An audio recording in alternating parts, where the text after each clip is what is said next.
At age 56, Ice Cube rapper, actor, and a symbol of black cultural resistance has done what no one else dared. He spoke out about the mysterious death of Malcolm Jamal Warner. A shock, a recording, a piece of footage that they try to hide. Actor who really had brought, realness to television. Once America's TV darling in the role of Theo Huxtable, Malcolm died in silence in Costa Rica. No autopsy, no farewell, no justice. But behind the drowning accident cover lies a trail of chilling clues, a deleted podcast, a missing computer, and a memoir that never got written. And now Ice Cube declares, I have proof they don't want you to see. So, who silenced Malcolm and why? Let's uncover the story Hollywood never wanted you to hear. Don't forget to hit follow so you won't miss the next part. A career, a conviction, a fateful decision. Malcolm Jamal Warner was no stranger to the spotlight. He didn't enter Hollywood. He grew up in it. And when Ice Cube raised questions about the truth behind the death of a brother, a symbol, it wasn't just a question for one man. It was a question for an entire system that had swallowed up countless talents in silence. To understand why the name Malcolm caused such a stir, we need to go back to the moment when all America loved him through a television screen. And no one suspected that behind that smile was a man slowly becoming the bearer of one of the most dangerous secrets in American television history. Malcolm rose to stardom while still a teenager. Born in 1970 in Jersey City, New Jersey, he was named after Malcolm X, the African-American civil rights activist. From a young age, Warner showed the traits of a deep actor, not just in speech, but in his eyes and his maturity far beyond his years. At 14, he was cast as Theo Huxtable, the smart, rebellious, and charming son in the hit sitcom The Cosby Show. From 1984 to 1992, this series wasn't just a television staple. It was a cultural icon seen as a positive image of Black Americans in the public eye. And at the center of it all was Malcolm. At its peak, The Cosby Show drew over 30 million viewers per episode.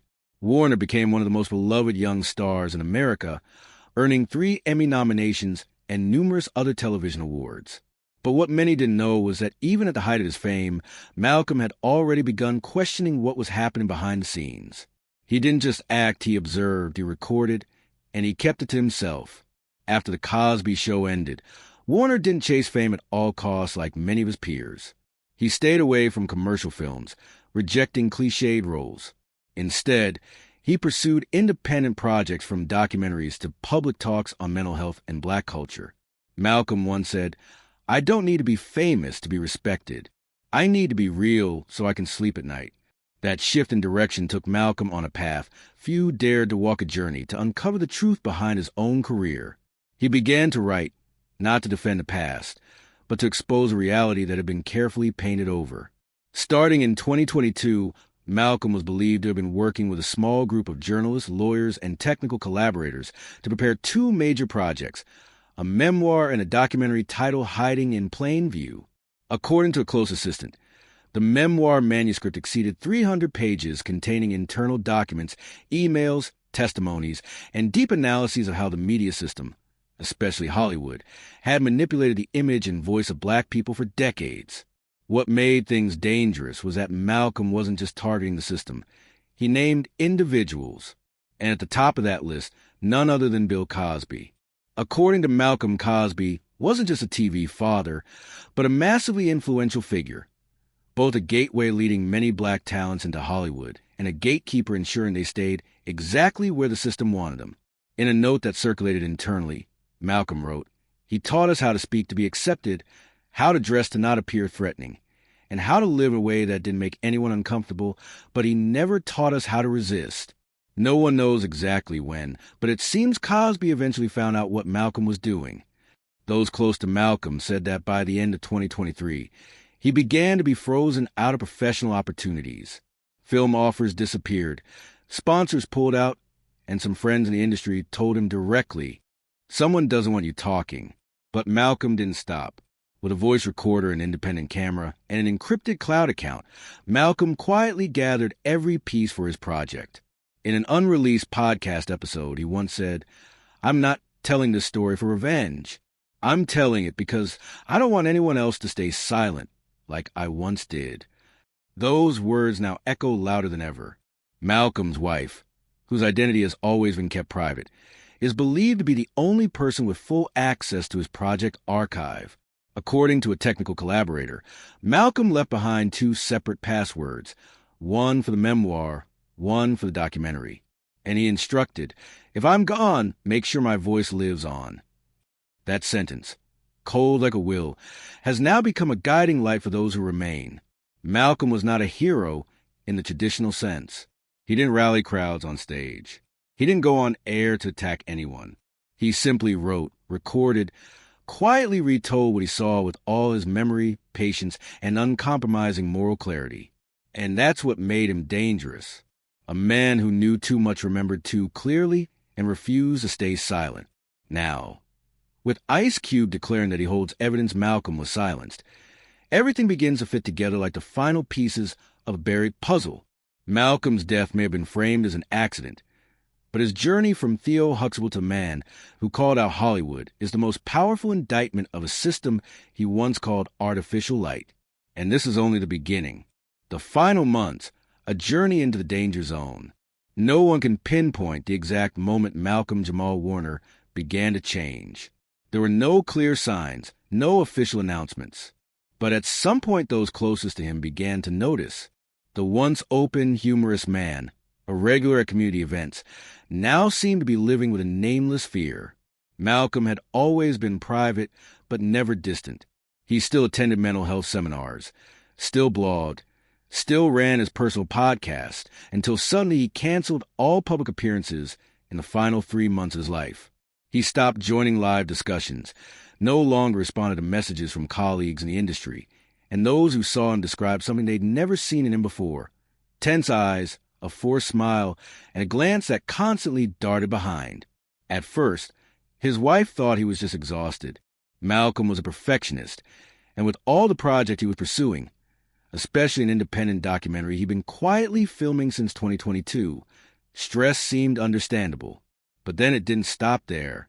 Malcolm abruptly changed a gym he had frequented for 5 years. He switched from using ride-hailing apps to paying for private rides in cash. His phone, once filled with notes, schedules, and work documents, was now only used for calls, never texting. A longtime friend, a television director who worked with Malcolm on a Netflix project, recalled, "The last time I saw him, I raised my phone to take a selfie, and he immediately pulled my hand down. He said, 'Don't take a photo. I don't want to be checking anywhere.' I thought he was joking." But Malcolm wasn't joking. His wife, who had never appeared publicly in the media, confirmed after his death he truly believed someone was watching him. She recounted how Malcolm frequently checked the cameras around their house, installed anti-surveillance software on his phone and computer, and even asked her not to go out alone at night. There were nights he stayed up the whole time, not because of insomnia, but because he didn't dare to sleep. In a handwritten journal found after Malcolm's passing, one line was repeated again and again like a ritual: "If they come, leave behind the voice." As his fears deepened, Malcolm began to withdraw from the world he once loved. He canceled a keynote at Morehouse College at the last minute, declined an invitation to appear on CNN, to discuss The Cosby Show's iconic role, and even suspended his personal podcast for nearly 2 months, something that had never happened in 3 years of regular publishing. Then, just 4 days before Malcolm suddenly passed away in Costa Rica, a new podcast episode unexpectedly appeared on his channel. Title: When They Won't Let You Speak. No intro, no background music, just Malcolm's voice hoarse slow, as if burdened by the weight of a buried past. Over 27 minutes. He didn't name anyone. He spoke only of the system, of the collapse of trust, and of the exhaustion of living up to others. Expectations. One quote that was widely shared before the episode was taken down, just 12 hours after it went live: "There comes a point when silence becomes more dangerous than speaking up." I've been there. Some listeners who caught the episode before it vanished said Malcolm's voice was full of implications. He spoke of a mentor who was now just a shadow of handshakes in the dark, and of a world where you only exist if you play by the rules. What's notable is no one knows who removed the podcast. The channel remains, Previous episodes still work, but when they won't let you speak, disappear from all distribution platforms. Malcolm posted nothing on social media afterward. No explanation, no email responses, and then he disappeared. The trip to Costa Rica was initially believed to be a private vacation, but according to a close source, Malcolm brought none of his usual personal gear. No camera, no laptop, no recording devices, just a few sets of clothes and a small notebook. That was the last time anyone saw Malcolm alive. After his death, both his wife and mother confirmed many things they had previously kept secret out of fear of being labeled paranoid. Malcolm believed someone was reading his emails and had even tried to register for anonymous internet services to avoid being tracked. His mother, Pamela, said, "I thought he was being overly anxious. Now I wish I had believed him sooner." Friends also mentioned a haunting detail. Malcolm often repeated one sentence during the final weeks of his life. "If something happens, don't let them tell the story for me." Now, he no longer has a chance to finish telling it. The removed podcast episode, the dismissed warning, the behaviors labeled paranoid, all have become shadowy fragments in the picture of man's final months as he tried to speak out but ran out of time. Malcolm was once a role model. Then he became a skeptic of that very role.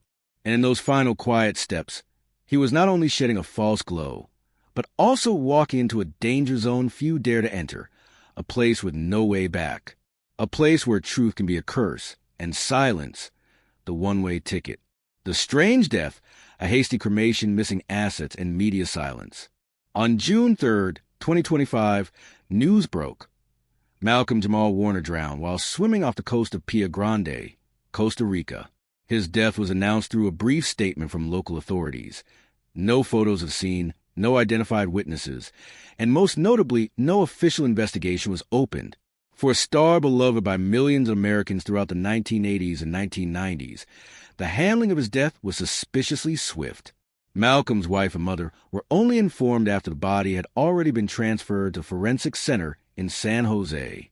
Less than 24 hours after the body was found, Malcolm was cremated without a public autopsy and without written consent from family members.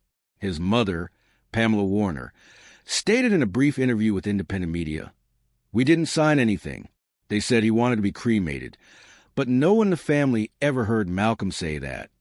The speed of the cremation raised questions even among observers and forensic professionals. In cases of sudden death, especially involving a celebrity, standard procedure in most countries includes conducting an autopsy, preserving DNA samples, obtaining third-party reports, and if any disputes arise, allowing time for verification before burial or cremation. But in this case, every step was skipped at an unbelievable pace. When Malcolm's ashes were brought back to Los Angeles, what his family hoped was not a funeral, but what he had left behind, his personal laptop, phone, hard drives, notebooks, and especially the memoir manuscript, a work Malcolm had spent over 2 years writing. But all of it had vanished. According to Malcolm's wife, the people in charge of handling his belongings in Costa Rica said they did not find any electronic devices in the hotel room where he stayed. The room was completely cleaned out. No camera, no laptop, no audio recorder, the very items Malcolm always carried, according to a technician who had helped him edit videos. Even the phone, which Malcolm treated as an inseparable companion, was not among the returned belongings. And even more bizarre, his work email account was locked just 2 days after his death. When his wife tried to access it, she received a notice that the account had been disabled for security reasons by user request or legal representative. But Malcolm never appointed any legal representative to manage his digital assets, and no one, not even his relatives, has been able to regain access since then. On top of that, backup copies of his project stored in the cloud suddenly became unavailable. An insider, someone who had helped Malcolm with encryption and backups, confirmed we had at least 2 backup versions, each password protected, stored on military-grade encryption services. There's no reason both would disappear at the same time. He mentioned receiving an email from Malcolm just 2 days before he traveled to Costa Rica, stating that he would send the final edited version within the week.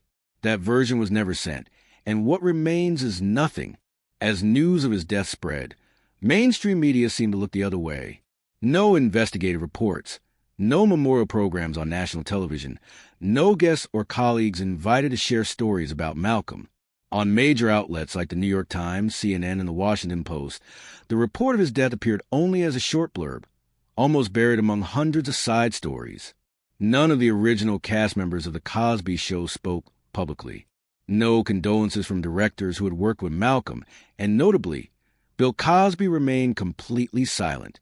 The man who worked alongside Malcolm for nearly a decade in the role of a television father posted no tribute, made no statements of press, and did not mention his death at all. That silence, according to Ice Cube, louder than a statement. In a podcast recording, which was later also taken down, Ice Cube emphasized, a man who once called someone his son, at the very least should have posted a black and white photo with the words, "Rest in peace." But he said nothing, not a word, not even a period. To me, that's a confession. Public questions began to surface. Those who closely followed Malcolm's podcast knew he was preparing to release two major projects, a memoir and a documentary. And now, not only is he gone, but every trace of his work has been wiped clean, and no one has provided an explanation. Several independent blogs, investigative YouTube channels, and even some international news organizations began digging deeper into the case. A few outlets released audio clips allegedly sent by Malcolm to his loved ones in which he stressed, "If something happens to me, don't let them turn it into an accident." However, these videos were quickly hit with copyright claims or reported as spam, causing much of the content to be removed from platforms within hours. And from there, a wave of hashtags began to rise. Hashtag Justice for Malcolm Hash. Where's the footage? Hashtag Ice Cube knows. But amid millions of shares, there was still no official response from law enforcement or from Hollywood. Malcolm's death seemed to be handled like a passing breeze rather than the storm it truly was. An actor who once represented a generation, a cultural icon of Black America on national television, suddenly vanished off a distant shoreline, and no one asked questions. Or more precisely, no one was allowed to ask. Because when the final voice is silenced, when podcast episodes are deleted, and all that remains are voids sealed by terrifying silence, the truth no longer lies in what is revealed. It lies in what has been erased. The Hidden Truth memoir documentary and the final warning. Malcolm Jamal Warner never publicly accused anyone, but in silence, he recorded everything. A 300-page memoir, hours of audio recordings, and a documentary project titled Hiding in Plain View, all prepared as an indictment aimed at the power structure behind Black Hollywood. And true to its title, what he revealed wasn't hidden, it was in plain sight. Malcolm's memoir didn't just recount memories from a Cosby Show, but exposed the inner workings of the entertainment industry, image control, contract manipulation, and how Black artists were forced to behave if they wanted to survive. According to an assistant who once worked with him, at first it was just about writing down the past. But the more Malcolm wrote, the more he realized he was uncovering a network. He interviewed over 20 witnesses from actors to backstage crew to shed light on how power was used to silence and eliminate those who refused to submit. The manuscript was divided into 3 parts. The first was a personal diary detailing Malcolm's complex relationship with Bill Cosby, from mentor to controller. The second exposed a network of CEOs, producers, and crisis management systems backed by emails, contracts, and payment receipts. The third, the most dangerous part, described the journey of being blacklisted, losing roles, missing opportunities, and receiving calls from someone that led to his name vanishing from every major project. One haunting sentence Malcolm once said to his wife before his death still lingers: "If I die, don't believe it was an accident." At the time, she thought he was just talking about job-related stress, but now it sounds like a warning. Alongside the memoir, Malcolm also worked on a documentary by himself. No crew, no producers, just him filming interviews with artists who have been erased from the industry in Cars Cafe's hourly studios. The project was broken into segments, encrypted, and stored on the cloud with 2 separate passwords, split between 2 trusted contacts. That was his way of making sure that if something happened, a part of the truth might still survive, a technical collaborator revealed. After Malcolm's death, an incomplete backup was found on a hard drive locked in a metal box at an old studio in Burbank. That studio is now sealed off under digital asset audit. Meanwhile, the handwritten manuscript, once kept in a safe at his home, was confiscated for investigation and has yet to be returned with no paperwork and no official notice. Even in fragments, what remains of Malcolm's project is enough to shake foundations. Ice Cube once said in a now deleted private conversation, "If that footage gets released, if what Malcolm wrote is recovered, this won't just be a scandal. It'll be the collapse of the whole system Hollywood uses to control black artists. And maybe that's exactly what someone tried to prevent. But the truth, as Malcolm once wrote in the manuscript, it doesn't need to run. It just needs to wait for the right eyes. The only question left is, are we ready to see it?"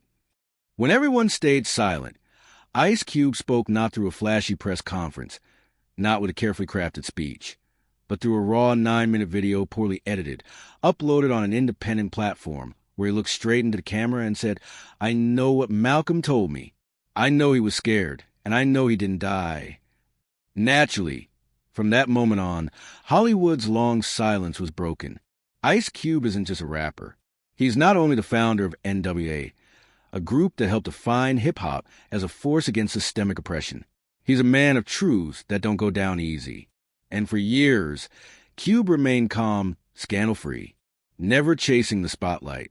Yet now, he had become the face of a new resistance movement, one carrying the ghost of an old friend, Malcolm Jamal Warner. Few knew that Cube and Malcolm shared a decades-long bond. Quiet, private, never publicized. But according to Cube, they often met in private conversations to discuss strategies on how to speak the truth without getting erased from the industry. When Malcolm began writing his memoir, Cube was among the first people he shared the manuscript with. "He showed me a piece, not long, just a few pages, but I knew if he ever released the whole thing, someone would try to bury it," Cube said in a leaked backstage interview that was never aired. Malcolm told Cube he felt watched, that his phone showed signs of surveillance, that emails he sent never reached their recipients. He spoke of a strange meeting with a famous director where there was no script, no production plan, just a soft suggestion. Maybe you should step back and let things sleep. Cube didn't see any of that as paranoia, especially not after Malcolm died and a wave of irregularities surfaced. The body cremated hastily, devices gone, accounts locked. But the breaking point came when Cube received a USB drive from an unnamed associate, someone who had helped Malcolm with cloud storage. That USB contained metadata logs, deleted emails, and login entries from unidentified IP addresses, all linked to Malcolm's cloud account within 48 hours of his death. According to Cube, there were at least 5 unauthorized access attempts on the files hiding in Plainview Final Draft MMP4 and HJW Journal Part 3, both of which disappeared permanently from the cloud afterward. But that wasn't all. From the same source, Cube received a nearly 2-minute audio recording allegedly extracted from a Zoom call between 3 media advisors closely tied to Bill Cosby. In the clip, still not publicly released, a man can be heard saying, "We need to handle this before it blows up. That kid can't go any further." Another deeper voice replies, "If needed, I know someone who can take care of it." Quietly clean.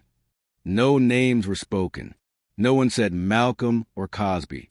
But according to Cube, one of the voices matched a senior executive from a media company that had worked with Cosby on image rehabilitation campaigns after his sexual assault scandals. Cube never released a full recording. He only played an 11-second snippet during an interview with an independent journalist. The very next day, that journalist's YouTube channel was taken down. Every related piece of content vanished from the internet, including backups stored on mirror platforms. "That's when I knew I had to do this myself," Cube said. He formed his own team, not a traditional investigative squad, but a unit of cybersecurity engineers, independent producers, lawyers, and former journalists. Their mission: to reconstruct the entire Hiding in Plain View project and tell the story Malcolm never got to finish. During this process, Cube claimed he was being watched.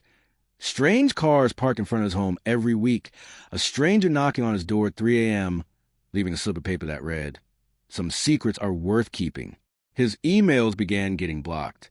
His social media accounts were frequently flagged. But Ice Cube didn't back down. On the contrary, He began producing a new documentary of his own titled Rewrite Me If You Dare, a direct declaration of war against the forces that tried to control Malcolm's legacy. This project won't premiere on Netflix, HBO, or any mainstream platform. Cube chose to release it via encrypted independent channels and organized, tightly controlled community screenings. "I don't need Hollywood's approval," he said. "I need the public to know the truth." In a short speech recorded at a closed event in Atlanta, Ice Cube declared plainly, "They may have erased his name from the credits. They may have cremated him in silence, but I won't let them rewrite Malcolm's name. Not while I'm still standing." Cube's presence became the heart of the Justice for Malcolm movement. Artists who once hesitated began reposting Malcolm's words. Independent producers reached out to Cube offering to help with post-production. Some would work with Cosby, sent anonymous emails leaking documents, memos, and even contract revision histories. What exactly is in the footage Cube holds? He hasn't revealed it all, and perhaps he doesn't need to, because what he's doing now is far more powerful. Dismantling a power structure that's lasted too long, using the very weapon the system once used to control others. Storytelling. No scandals, no crocodile tears, no red carpets. Only the truth, raw, unpolished, and no longer willing to be buried. Malcolm Jamal Warner lived his life in the spotlight, but he died in the shadows. Now Ice Cube is turning the light back, so we can all finally see what was buried wasn't just a piece of footage. It was a warning chain reaction when Hollywood could no longer stay silent. When Ice Cube released the first audio clip from the Rewrite Me If You Dare project, he didn't just ignite a debate. He opened a door that Hollywood had tried to keep shut for nearly a year. Until then, the death of Malcolm Jamal Warner had been treated by the media as a tragic accident, quickly swept into oblivion. But within 48 hours of the clip, spreading across forums and independent platforms, the first signs of quiet awakening wave began to ripple. The first to speak up was Reggie Morgan, a documentary filmmaker who had worked with Malcolm in 2022. On a modestly followed YouTube channel, he recounted, "He told me something wasn't right. Malcolm believed he was being watched, not by fans or paparazzi, but by the very people who once signed his contracts." The video lasted just 12 minutes, yet racked up over 2 million views overnight. Soon after, a female screenwriter who had worked at a production company behind The Cosby Show shared on an independent podcast, "I wasn't surprised when I heard Cube speak. We used to have an internal email group, and one day Malcolm's name just disappeared from the list. No explanation, as if someone tried to erase him from the system." Even more striking was the quiet yet pointed response from those who had once shared the spotlight with Malcolm. A veteran Emmy-winning actor unexpectedly tweeted just 3 words. He was right. No context, no citation. But the post immediately went viral and was deleted within 3 hours. Still, thousands of screenshots had already spread, standing as proof that the story could no longer be buried. A series of independent news channels began retracing the timeline. Malcolm's abrupt withdrawal from film projects, the takedown of the When They Won't Let You Speak podcast episode, and Ice Cube's appearance at Malcolm's home just weeks before his death. What began as whispers had now become a wave, and that wave was crashing toward the heart of an industry once proud to be a beacon of light, but now revealed to be harboring some of the darkest shadows. Hollywood could no longer remain silent, not because it wanted to speak, but because now it could not speak. They called it an accident. Ice Cube called it an ending not written by its rightful hand. And the rest of Hollywood, they finally started asking the questions that should have been asked long ago. Malcolm Jamal Warner was more than just an actor. He was a silenced voice, a buried truth, a wake-up call to those who once believed that talent and ideals alone could protect them within the machinery of power. If this story resonates with you, don't stay silent the way they did. Like, share, and subscribe to the channel, so we can expose what's being hidden in plain sight together. Because sometimes to see the truth most clearly, we have to look into the darkest place. All data, analysis, and commentary in this video are presented based on information available at the time of production. The content is subject to change over time and should not be considered a definitive forecast. There is still so much more to explore, stories of resilience, legacy, and truth. Feel free to dive into some of our top recommended videos now and during On Your